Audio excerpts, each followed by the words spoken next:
Do you want to die again, Cheng? Good. The guns are pointed. Now we are all concentrating. Now the moment is pure. Okay, in order to fully grasp and discuss the topic of power creep, I had to start off with the first video, right?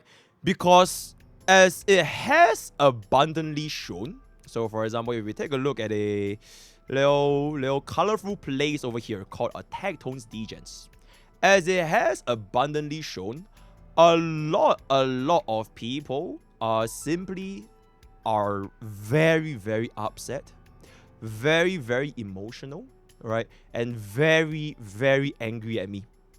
So it frankly would not make a difference if I worded my words on the original tweet in a single line, in 2 lines, 3 lines, 4 lines, 5 lines, 1,000 lines, 4,000 lines. It wouldn't change anything because people will always have a problem. And this is specifically just Tectones Degens, which is going to be Tectones community. But of course, it is not just limited to that place, since that is one of the most toxic places. Anyways, I digress. The first video, it had to be brought up because most people simply have no idea what they're talking about. And it's very obvious. It doesn't take a free-to-play. It doesn't take someone with foresight. It doesn't take a whale to notice. Just someone that actually plays Honkai Starbucks extensively to point it out. But luckily for you guys, I'm him. Which is why the topic of today's video is going to be called How Power Creep Really Works in Honkai Star Rail. Alright, so ever since day one, my initial topic, this whole play, it is quite good, literally going to be like a trilogy kind of thing. It was to shine light on the gacha players, or if you want to call them gamblers, who do have a problem with their self-control, with their FOMO, with their greed, with their stupidity, especially when it comes to playing these gacha games, right? But they continuously to blame no one but themselves, right? They don't blame the house, they don't blame their casualness, they only blame, oh my god, why is this game have so much power creep? Why is the banner so fast? Everyone but themselves, when they in reality would spend every last Stellar Jade, every last dollar to just go all in every single month.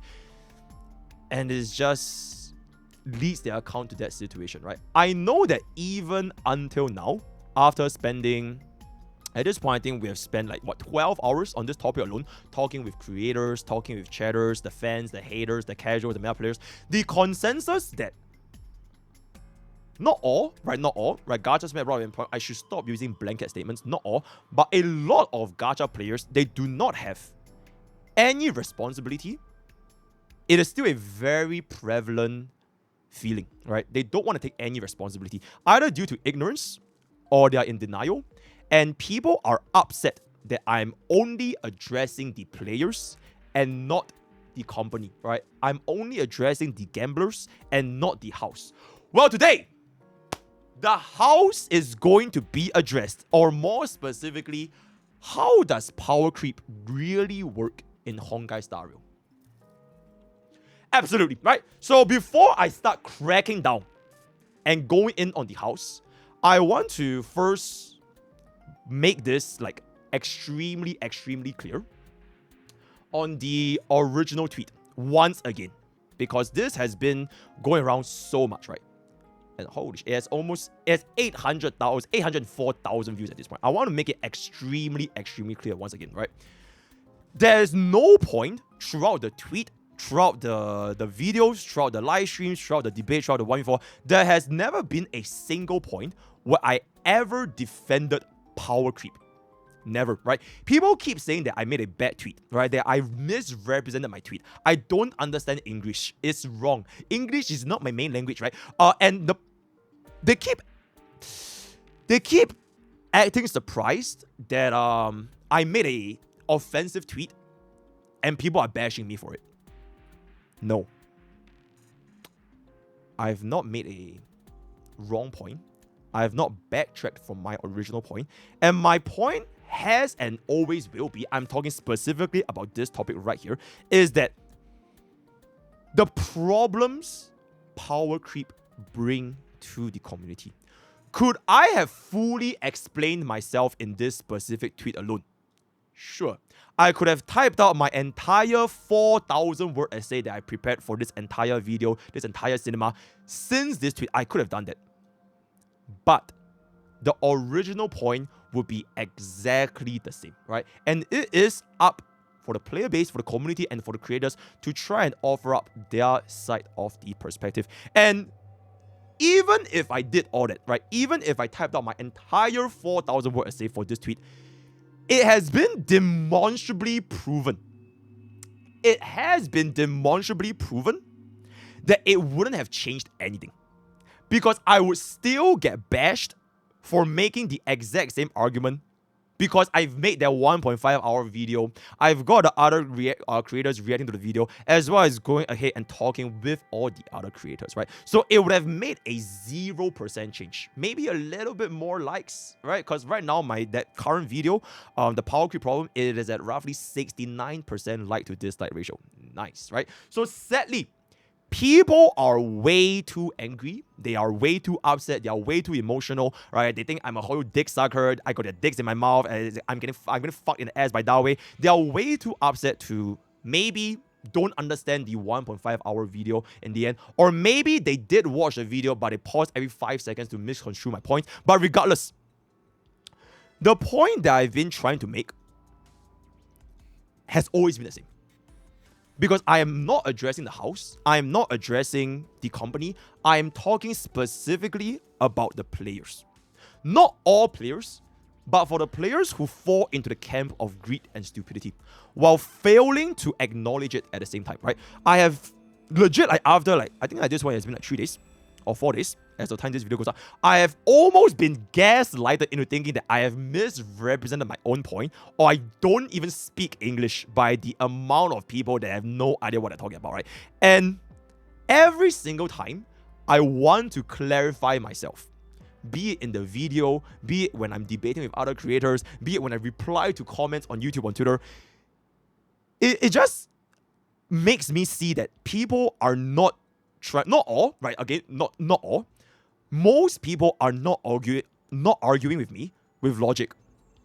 They are trying to argue with me with emotions, right? So I will make this particular video more concise. It's not going to be 1.5 hours. It's going to be more to the point and hopefully get people's attention span in 2025, right? So this brings us to the start.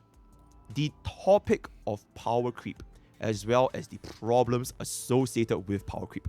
Why did I want to go out of my way and fucking make me lose subscribers, get people to hate on me, get people to shit on me, saying I'm wrong, I'm unrelatable, I'm out of touch, I'm a glazer? Why do I want to do all that? Do you think I want to make people hate me? Oh, yes, sure. I want... No. The reason why I want to do this is because it is pretty important to me as a player that plays honkaistarrail, as a streamer that streams honkaistarrail, as well as even the community as a whole in honkaistarrail. The reason why I need this to be brought up more, because if people don't acknowledge that there is a problem with players that are greedy and stupid, all that kind of stuff, if they don't acknowledge that they have this gambling problem, not just the fact that the casino, right? The casino, they are predatory. Gacha companies, they will always be predatory. We're never going to change. But if people do not see that they themselves also have this responsibility, it will lead to an endless cycle of unenjoyable playing experience, right? For example, if players are feeling entitled to clearing all of your endgames while having no interest or effort in building their teams, learning how to play the game, putting effort in the meta, then that's not going to be the game's problem, respectfully, right? It is not up to the game to just simply throw all this at you and anyone and everyone just log in once a day, every other week, and still clear perfectly for all endgame content, right? Some are legit complaining why their old team is going from a 2 cycle to a 4 cycle. And it is literally still a 3-star, right? It's the equivalent of saying, for example, right, if I want to make this comparison, Is like me saying Wuthering Waves has a power creep problem, right? It has a power creep problem. It's too difficult when I don't want to understand how concerto energy works, or I don't understand how intro outro skill works. It's the equivalent of me saying Genshin Impact has power creep. Genshin Impact is way too difficult because I'm not even making use of the elemental reaction system, right? It is almost like everything, especially for the past couple of the arguments with regards to Honkai style, it is being blamed on the word power creep. When I did see accounts, I'm not even talking about accounts with bad pooling choices, but accounts with like level 70 blade, level 6 talents, purple relics, or for example over here, I kind of prepared one over here. Accounts like this, where I kind of told this, I probably will make this in a separate video, but I kind of asked you guys to post your teams if you have a problem with power creep. You can take a look at this trait yourself later if you're free, but we have literally got people doing this and they are having a problem with power creep. 18 cycle clear, running a Kafka Bloodstorm Rame Fuxuan when they are running super break on the right opposite side. Like, you literally cannot make this shit up, guys. You cannot make this shit up, guys. So my point is, nothing wrong with it. There is absolutely nothing wrong with all that. You want to run purple relics, you want to run level 6, level 4 chasers, you don't want to level your light cones, right? For example, in Genshin Impact, people say that you don't level your weapons or your units all the way to level 90, right? Because you want to save. If you don't, it's completely fine. Being casual and having fun in the gacha game, it is and always will be the number one point, the most important point of playing a gacha game, right? It always will be. But what is not normal is to input minimum effort and expect maximum results. All right, you can't just, like, for example, pull for every single new DPS that comes out because they are strong, and then you stop investing them one patch afterwards because the next unit is even stronger in the MOC because they clear faster, and then all of a sudden you wonder why you can't keep up with all these brand new units. When you look back, you have like 5 different units sitting there, level 70, level 60, no talents, whatever, 0 attention, and every single one of these DPS is one entire patch worth of pulls. I'm not talking if players simply just made the wrong choice, right? We don't have foresight. We don't know what's going to be happening in the future. But based on the decision right now, you can do things that will impact how this account will look, right? So there's also a reason why by the time this video goes up, hopefully the CN video is released. The CN MOC recently, it perfectly illustrates. Okay, let me just pull up right now. I don't want to make my editor overwork, so let me just pull up right now. There's a reason why this CN MOC recent, it perfectly illustrates people who, despite having power creep in Honkai Star Rail, right, they can still perform very, very well using version 1 units. With units like Scylla and Bronya in the fastest clear average, and Sparkle literally outperforming both Sunday and Robin, and Acheron and Jingliu having a 0.03 cycle average difference. The supposed end-all be-all destroyer of Jingliu having an only 0.03 cycle average difference. Even Rappa, which used to be a tier 0 DPS last patch, she used to be a tier 0 DPS last patch, is now suddenly the slowest clearing DPS in the likes of like Blade and fucking Gallagher. So what is this narrative that is gonna be spin at this point? Is Rappa suddenly now unusable? Dog shit. Did she just get power crept? When, if next time we release an AoE imaginary stage week that is, not tied to this, then suddenly she pops off again.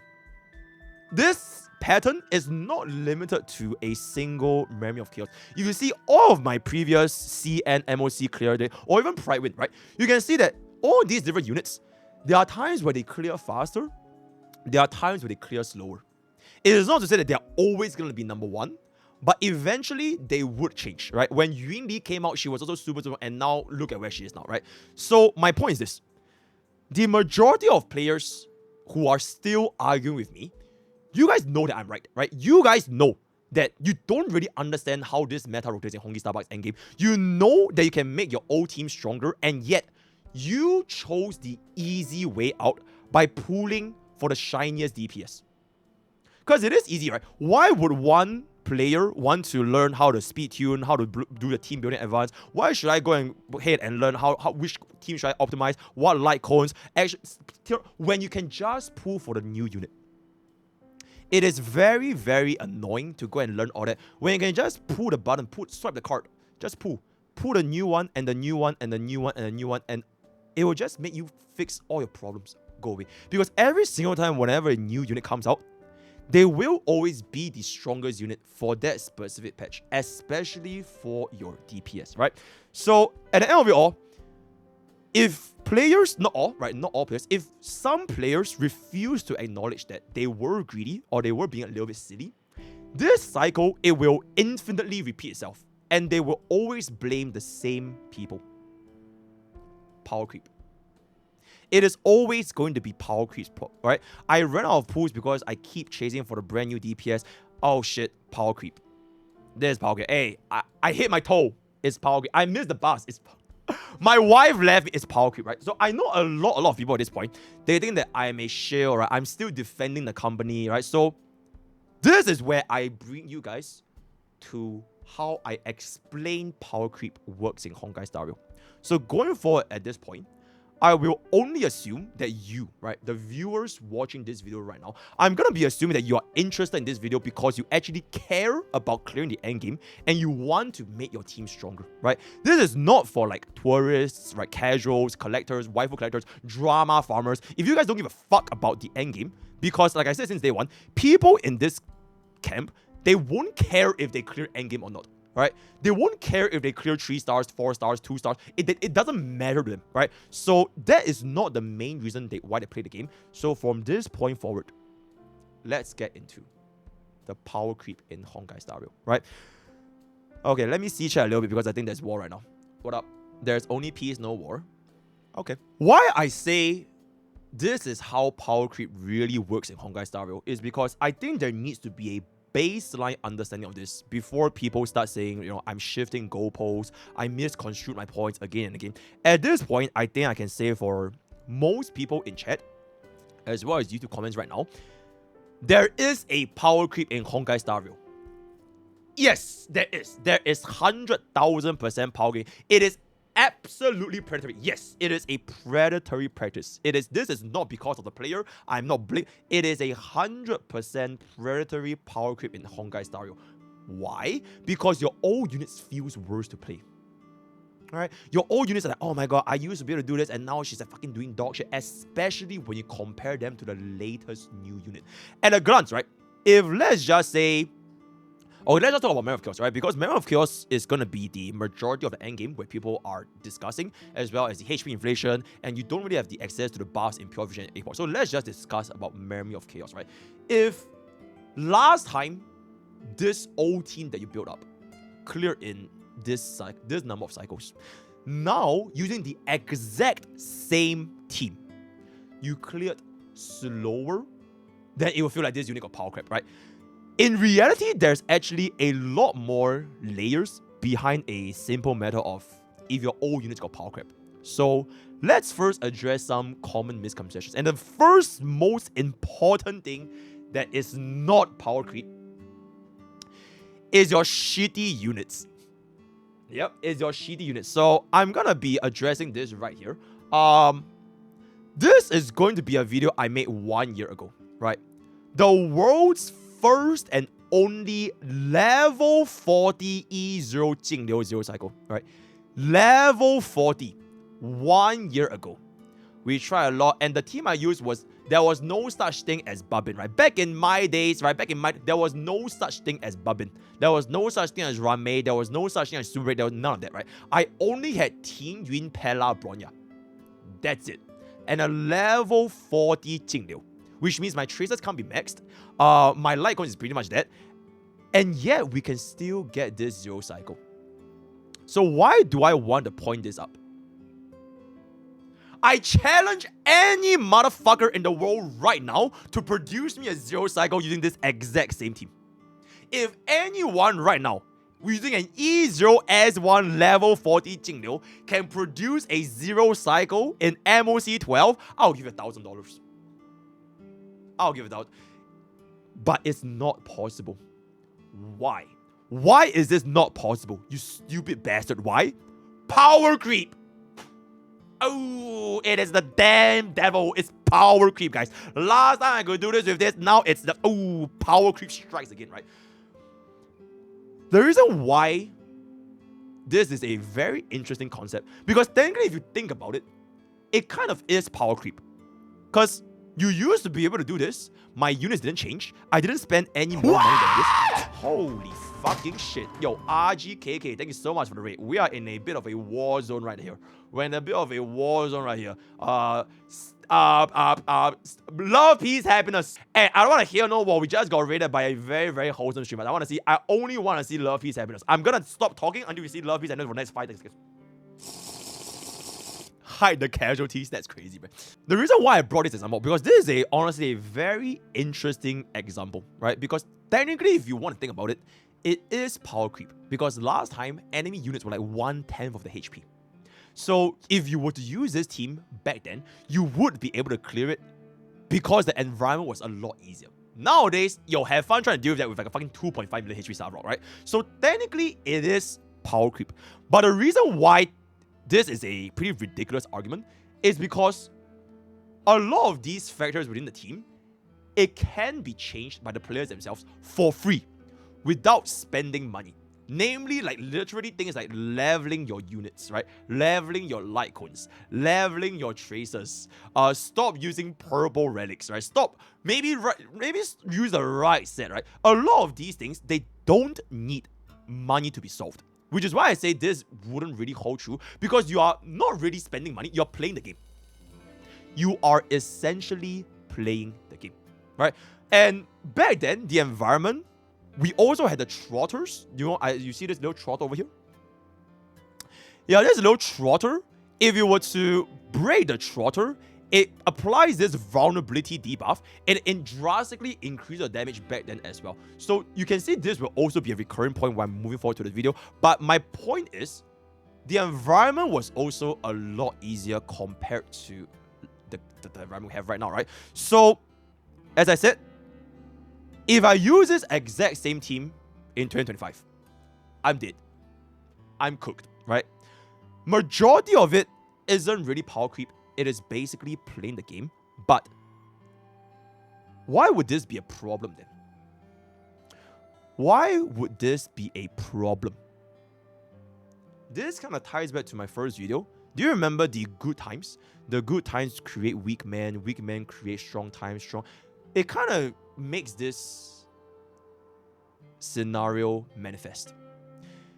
If there wasn't a problem at the start, if a content back then, it was so easy to the point where if you had a level 40 Jingliu with this like Pela team, bro, and you can get a 0 cycle, and this is from someone that plays the game a lot, right?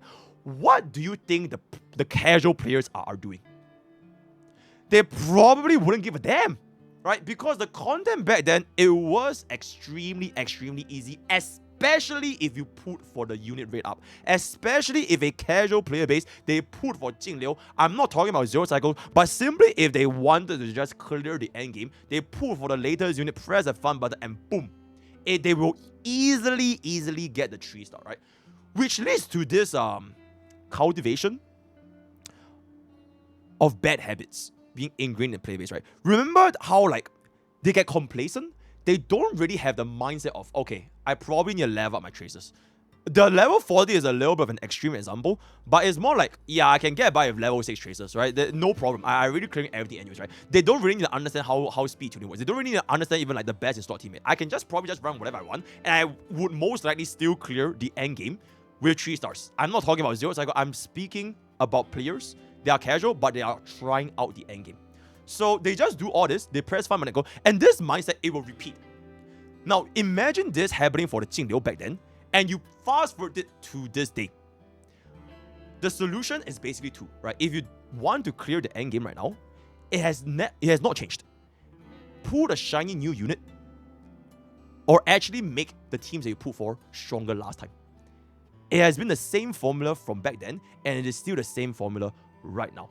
Why, however, would you want to learn the game when you can just pull? Why would you want to do all this hard stuff when you can just pull the latest, especially DPS, which is basically tailored with all of the endgame buffs, all of the endgame enemies, and absolutely it will destroy the endgame with no effort. This has been happening for Fei Xiao, Yunli, Acheron, Bootail, Firefly, D-Horizon coming out. Every single DPS, as long as you put for the latest brand new unit, you will have no problems. We don't need a signature, we don't need the islands. If you put for a unit at that point of release, it would be an easy way out. It is the easy way out. But then this will lead to their account getting bricked. Because eventually you can't keep up. A free-to-play cannot keep pulling the new units. It is impossible, right? Eventually you're gonna feel your 50-50. Eventually you're gonna see, oh shit, that's a broken-ass fucking support, but you have been spending all your pools for DPS. Eventually it will run out. And at that point, because they don't want to accept that they already have this bad habit ingrained in them, they'll blame power creep. Because technically it is power creep, right? Technically it is. Because why they keep releasing all these new units that makes the endgame easier for the new units. And the moment you stop pulling these new units, it's almost like a drug. You stop pulling them and, fuck, I have a problem now. And then you look back, oh shit, it's power creep, man. It's just so hard. And for the past couple of years, these players, they just have no understanding of how the game works. They have always solved it with an easy way out by pulling for the brand new DPS, right? So, power creep is 100% happening. But it wouldn't be a problem, which really just once again goes back to my tweet. It wouldn't be a problem when you don't use teams like this. Right? If you're not greedy or you're not too silly, you are probably not going to be facing the exact problem plaguing this account. Which kind of brings me to my next point. The speed of all these new units, it's like super, super fast, right? And I think this was a point that I was brought in the discussion yesterday, which is the feeling. The feeling of a new unit. It's like getting a new car. It feels good to be in a new car, right? It feels good that all these units, oh my god, it's like broken, zero cycle one, it's like, oh my god, fucking it's insane, right? But then they release another one so quickly. And then another one, and another one, and another one, and it feels way too much. And the feeling of the unit that you just put, it goes away faster, right? The feeling of pulling for, let's just say you put for Rapper, right? Rapper felt good, right? Rapper felt good, and environment felt good. And then we had a Fugue upgrade. You pull for Fugue, holy shit, she's fucking bastard. And then now, she has like one of the lowest, or rather slowest clears in Manual Chaos 12. The feeling goes away very fast, right? Because they change the environment very, very fast. So, for this point, if you are constantly trying to look for the feeling of the fastest, you always want the latest product. You always want the latest iPhone 15, iPhone 16, the latest car, the latest everything. You want to clear in 1 or 2 cycles. You always want the best of the best. You kind of need to expect that at some point, you can't have both, right? HSR, this game, it is not balanced around 0 cycles. I think we can kind of all agree. It is not balanced around 0 cycles. It is not balanced around having like what 150 action value advanced apple. It is balanced around trying to give players this 3-star. Which goes back to the 3-star rate nowadays is getting easier because despite HP inflation, the buffs are keeping up. More and more players are able to get a 3-star. But if you do not have that shiny new car, if you want to go for the exceptional power, you want to fucking see your face out do 1 billion damage and just one-shot the enemy, it is not able to keep up because the game was not fundamentally designed for players to do 0 cycles or even 1 cycle, right? The 3-star criteria is the benchmark to measure if endgame is going to be too much or too easy, right? So if you want your old units to perform like the new units, right? And I'm not saying like zero. You want them to be going above and beyond. You will need islands. I'm gonna keep it a buck. You will most likely need islands. You will probably need that E1 Babin. You will probably need the E1 Jingliu. You will probably need to spend for the light coin. You will definitely need more pools for that old team as compared to that new team. And this point, specifically pulling for islands, it can be optimized by support islands. Because if you are pulling for support islands, their value is intrinsically higher, right? You can use them for more teams. Babin E1 compared to like a Scylla E1, right? It doesn't take a genius to know support islands essentially have more value and they have a longer shelf life. But this kind of goes back to, if you think about it, are you not basically spending the same pools? Because the difference of you wanting to feel the very best, right? The new unit right now, if you want to get that unit, is gonna be on average 80 summons. If you lose 160, you will spend that amount of summons to get the new unit. It's gonna make you feel like a king. On the flip side, if you wanted to get the old units, you want to get their items, it will be the exact same cost that you would have invested to make them feel even stronger than when they were, to match up to the new units. At the end of the day, the inherent number of pools you're spending in order to chase that high, to chase the feeling of power, is the same. It is exactly the same. However, if you are not tempted, if you are not greedy, if you're okay with your old teams not clearing at what they used to, right? If you're okay with your what is this? With your level 40 Jingliu, if you're okay with your Jingliu not zero cycling as what she was doing last time, if you're okay with that, that means you will be able to save. You will be able to save the pools that you would have otherwise spent on the new unit or the old unit's items. I hope I'm kind of making sense here, right? You are not spending in order for the sake of clear this, assuming that you actually know what you're doing, right? You are spending chasing for the high because the new unit's power is so much better compared to the last new units. And this is not just from a wallet perspective, because at the bottom line, every single old unit as we have right now, as of the time of this recording is 10th of Jan, every single old unit archetype, they can 3-star the endgame. Every single one. It is not a matter of wallet, because if this was not possible, you wouldn't see free-to-plays do this. It is simply a extinct dinosaur, right? But it does exist. So the speed of the banners being fast, this is where the real psychology comes in. It is not a matter of, these old units are like so much stronger. It is matter of increasing the FOMO.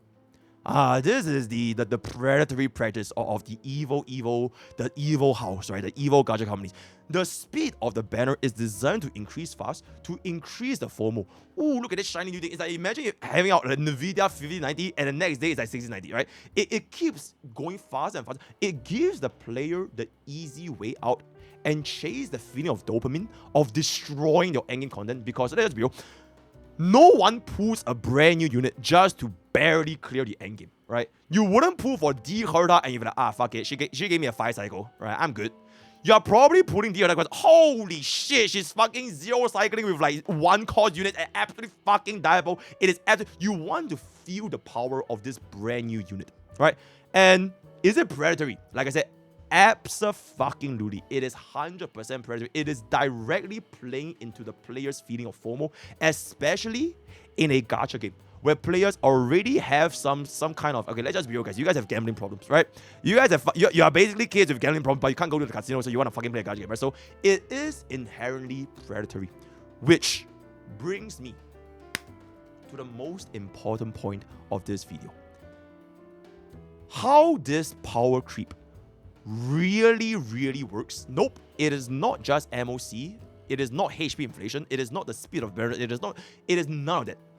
This is honestly, and I cooked this a little bit. I have no proof of this, but I cooked this quite a little bit.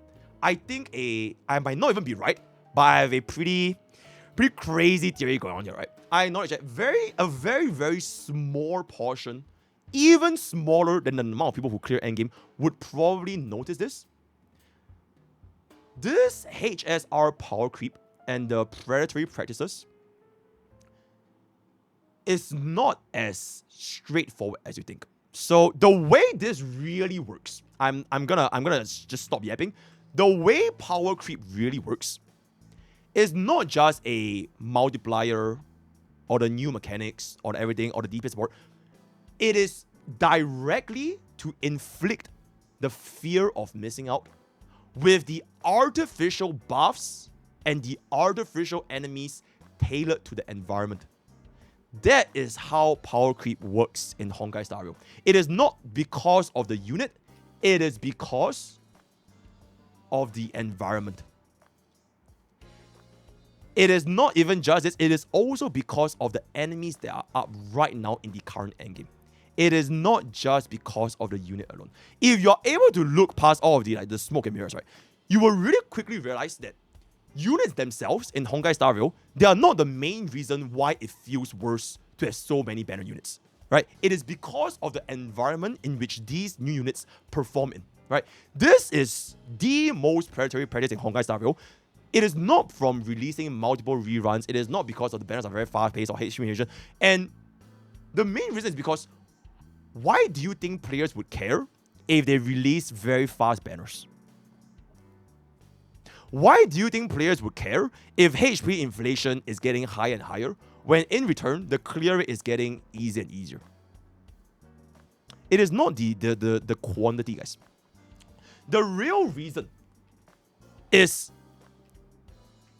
let me see this over here. The reasons are not just simply because new units clear faster and your old units clear slower.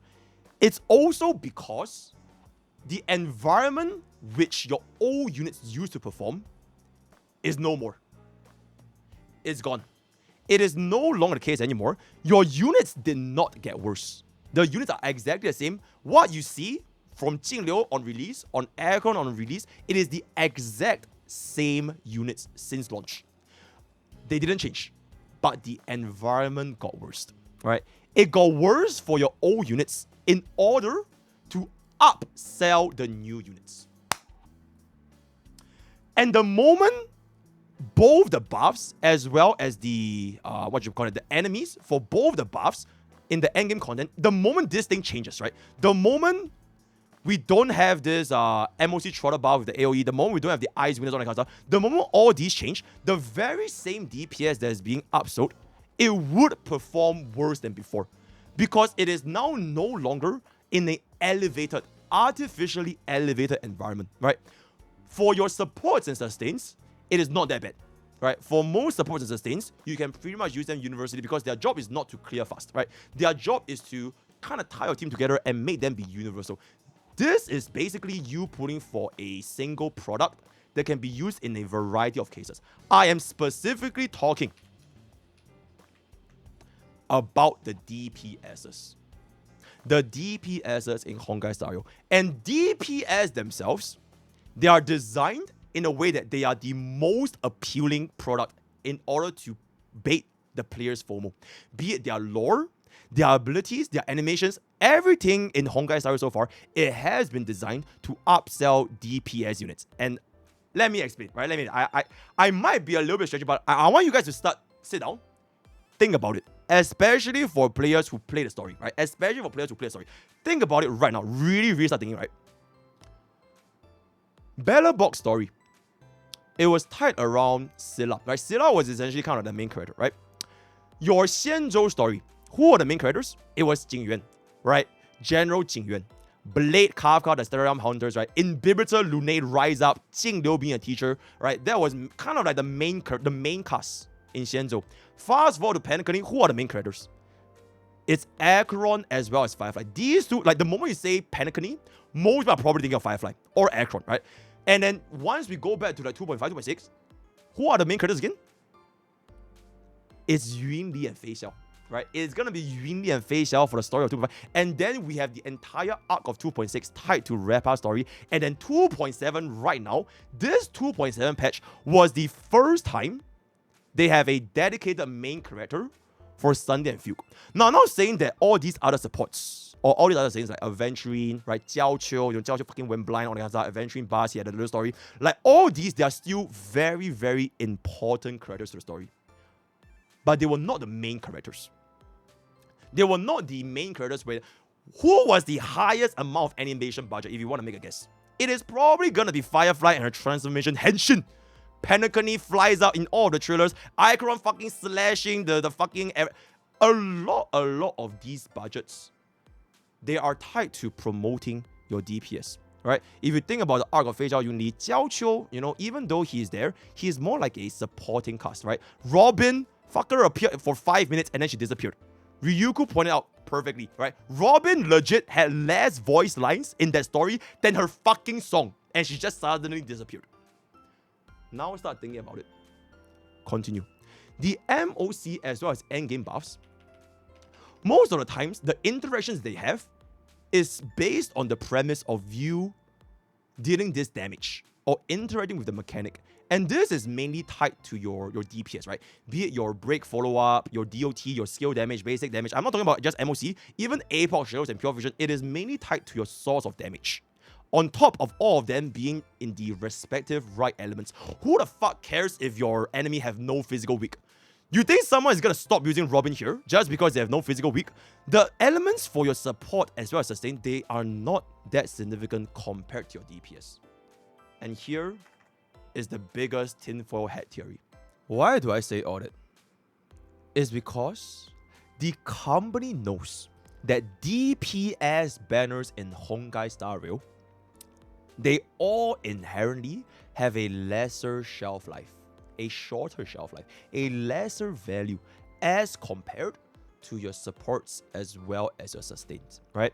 Because at the end of the day in Honkai Star Rail, until they release 3-team content, who is the easiest unit to replace nowadays?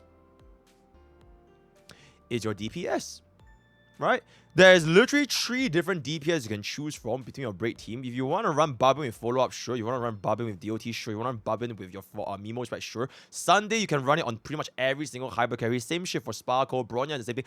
All these different supports and sustains, they inherently have a longer shelf life and higher value compared to the DPS. And the company knows that, right? Unlike all these different supports, they don't need to be sold. If you get what I'm saying. Support units in Honkai Starbucks, sustain units in Honkai Starbucks, they all already have their value known. Especially for players that actually play the game. Nobody that plays Honkai Starbucks after like 2 years would doubt the value of Barbin, without the value of Rami, right? You don't need to be sold on Rami and Barbin. Because there's something that you buy in the first place, right? It's like you wouldn't try to upsell these units. And instead, the marketing team would allocate these mechanics to push for the DPS. And the easiest way to do this is via the environment to upsell that set DPS. From a business standpoint, right, you will always want to market and advertise your products which have a shorter lifespan, right? Especially if they're gonna expire soon, you will always want to market them first, right? Dedicating as much budget as possible. You see all the fancy animations, all of the story quests, all of the environments and enemy content, all of the multipliers, all these stuff, they are gonna be pushed because the products needs to cycle faster. DPS is probably the easiest archetype to power creep in any gacha game, not just Honkai Star Rail, right? So they know that DPS will always have this short lifetime, whereas good or rather inherently valuable products like your support sustain, they don't need this kind of stuff, right? So in this case, no one that has access to these support units, or rather, okay, I need to stop using, very few people who have access to a foundation of supports would find themselves struggling, right? It is not mainly from a lack of support. Of course, there are still players who are in this case, but I would say it's in the minority, right? A lot of people that suffer from power creep, it is because they cannot keep up with all these shiny new DPS banners, or even worse, they get baited by all these DPS to the point where they skip the supports. I don't know how many times I've seen an account with no Robin, no Ramen, because you know what? Jade is mommy. Argenti is cool. I don't need Barbin. She didn't really do that much of the story, right? Your Firefly is pretty cute, whatever. There are literally people like this. And I don't think it's too far of a stretch because we are talking about the casual player base that really just don't care about, you know, oh my god, what does the ultimate do? Okay, stuff, right? So, wait. There's this guy spamming in my YouTube. Okay, anyways. Continuing. You don't need hindsight or foresight to know how valuable a unit is, right? And it is extremely difficult for a casual player base to understand the inherent value of a DPS. Because there are so many DPSs. Are you gonna be able to, right now, can you go up to a casual and just tell them what is the difference between Rabbi and Firefly? Do you think they can instantly tell you who is better? They'll probably say Firefly because, you know, girlfriend. Or ask them, who do you think is better, right? Aircrawl or Facial? Or who do you think is better in the future? D Herta or like I don't know, like Jade or Argenti, right? It is very difficult for a casual to really tell the inherent differences between a DPS. Because they have all these different layers and they have so many different DPS to choose from. HSR knows that DPS units and banners, they are being artificially inflated and marked up in the endgame. And casuals who do not care about meta, they would just pull the unit that looks the shiniest. Right? It will make sense from a business perspective, because if we don't need to promote these supports, which are inherently valuable, the casual products, the casual player base will be like, oh shit, Yuni looks super cool, she can zero cycle, I'ma get her now. Alright, DRR looks like she's broken, I'ma get her now. So this kind of stuff, this thinking, I don't think it includes just viewers. And most of the creators also think this very similar path of new units, bigger numbers, and then, you know, Powercreep GG. When in reality, that is, in my opinion at least, how power creep really works in honkaistarrail. And of course, I'm gonna come to my final segment because Tato wants to fucking eat me. There's no point of me discussing all these power creep stuff, right? Player base for the companies for. There's no point if I didn't provide a solution. So as the guy, as the glue of Honkai Starbucks, as the power creep guy, as the public enemy number one, I've come up with a set of solutions, right? As much as we can, you know, feedback, boycott, right? Go on strikes, right? Pray the company changes very much. You know, like in the real world. Fuck, when I see France, bro, every other day their train breaks down because their workers are going on strike. Like dead ass. All love to France, but that was my experience when I was in France for 6 months. Legit, every other day, there's a fucking strike, right? We can do all these kind of stuff, but from, okay, at least for myself, and like in Singapore, all these like boycott, feedback, and go on strikes, it almost never changes anything. It is very difficult to get an entire corporation to bend to the wheels of this small minority of people who say there's not enough, right? So, in the end, what happens? The consumers would have to adapt. In the words of Well Yang, where is bro? Where is bro? Survive or be destroyed. There is no other choice, right? So, unfortunately, as much as I would love to get 180 summons every single patch, as much as I would love to get 75% win rate of 50-50, these kind of stuffs, they are very, very, not impossible, but very, very difficult to control, and even more difficult to expect changes, at least in the near future, right? As much as we would love devs to listen, I will also want to be a little bit more realistic, right? So, the consumers who are the ones struggling, just like in real life, inflation is ridiculous. I can't even fucking buy groceries anymore. I'm eating bread, right? At the end of the day, all these the consumers who are the ones suffering in real life, the players, the common people. While we can hope that all these quality of life can happen, all these pools can happen, I want to feedback to devs. I slow down the banners, slow down all this, make this feeling of a good unit last longer. What my suggestion is, as of right now, they can be actionable to you guys. We don't have to pray, we don't have to wait. These are legit actions that you can take right now to at least try and mitigate the problems of power creep that's happening in honkaistarrail, right? Players cannot stop power creep.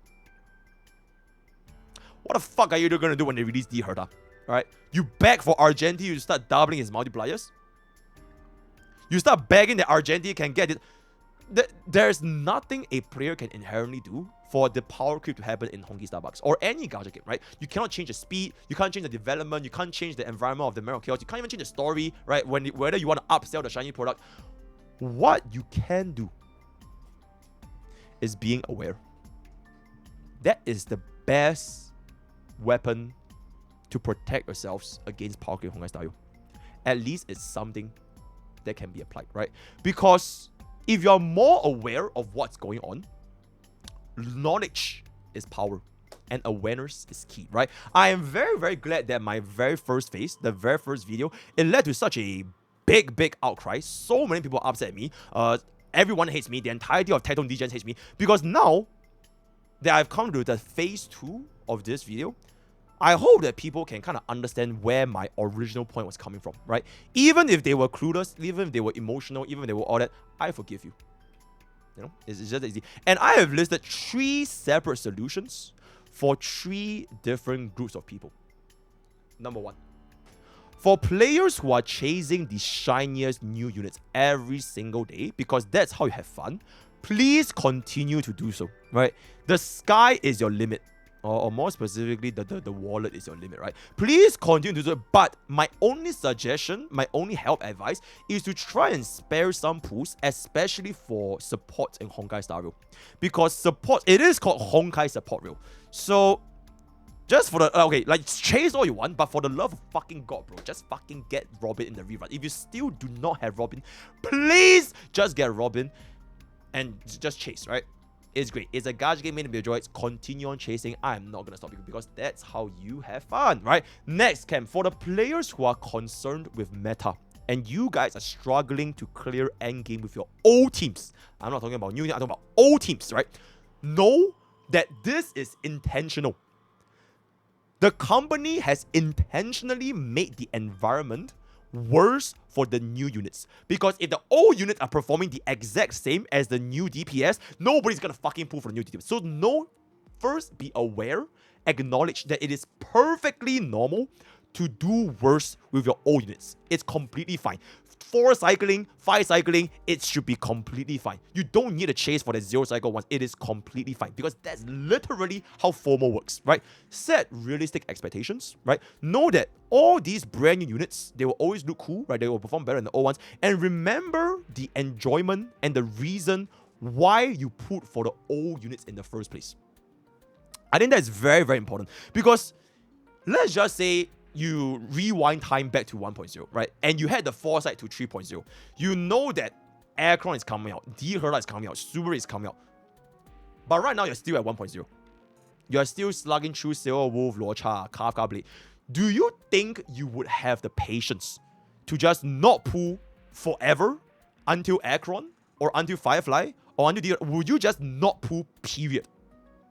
And you would just continue on using your 4-star Dunheng or your QQ because you choose to, okay, you know what, I'm saving. I am future-proofing my account for all these brand new units. Do you think that is feasible? If you think that is feasible and, you know, you have the fucking self-restraint of a monk, then that's good. But if you think that doing that makes you have less fun in Honkai Star Rail, then my advice is don't. Because at the end of the day, it is about making the best use of what you have and have fun in Honkai Star Rail, right? Realistic expectations, don't need to have foresight or hindsight, move forward. And my final solution, for players that are scared, you're scared of how fast these units come, right? You're scared of like every single unit is just gonna be Powercreep. If you are scared of all these brand new, the speed of these banners, just know that at the end of this day, you're playing a fucking gacha game. You're not fucking timing the stock market. You're not fucking trying to time like the 5% down, 10% price that you earn like $1 billion. You are playing a goddamn gacha game, right? I can't say for you, but I think there's very little fun in just saving up your entirety for the rest of your life just to wait for the next new thing. Because there's nothing for you to gain here. What you're effectively gaining is that the moment that brand unit comes out, you would have a lot of fun. But the period until that unit comes out is where you're just not having fun. Then what is the point? You're not earning money. You're not even getting paid to not have fun by not pulling. It just does not make sense because you, at the end of the day, are playing a gacha game, right? So, in conclusion, Powercreep is very, very much a thing in Honkai Starbucks, but not how most people think that's how it operates. And I sincerely hope that this video, as long as the previous video, as well as the tweet and all that kind of stuff, it at least brought some information, some insight, and at least some value to you as a player base, right? If you want to hate me, sure, go for it, right? If you think I'm still stuck in the company's leg, sure, go for it. But at the end of the day, I just hope that less people in the community is struggling with this issue when there are actionable things that they can do to make their experience playing Honkai Starbucks a little bit better. Because at the end of the day, as much as, you know, we talk about all that, I love Honkai Starbucks. I really, really love Honkai Starbucks, and it makes me a little bit sad that the community is like, oh my god, this game is unplayable because of Powercreep, right? So hopefully this does, you know, maybe make this community a little bit happier playing this gacha game, right? And before I kind of go off, I have one last follow-up before this entire cinematic series comes to a close, right? MrPokke, you keep on yapping and tier crafting and saying all this, all that, when you yourself have never experienced what it feels like to be a free-to-play. You yourself have orders giving you free money, free jades every other day. You will never know what it's like to feel greed and FOMO and stupidity. So how dare you lecture me as a free-to-play that feels all that? I've seen this comment at least like 50 times across Twitter, YouTube, and Discord, and Twitch and all that, right? Stay tuned to the final phase of this absolute cinematic experience.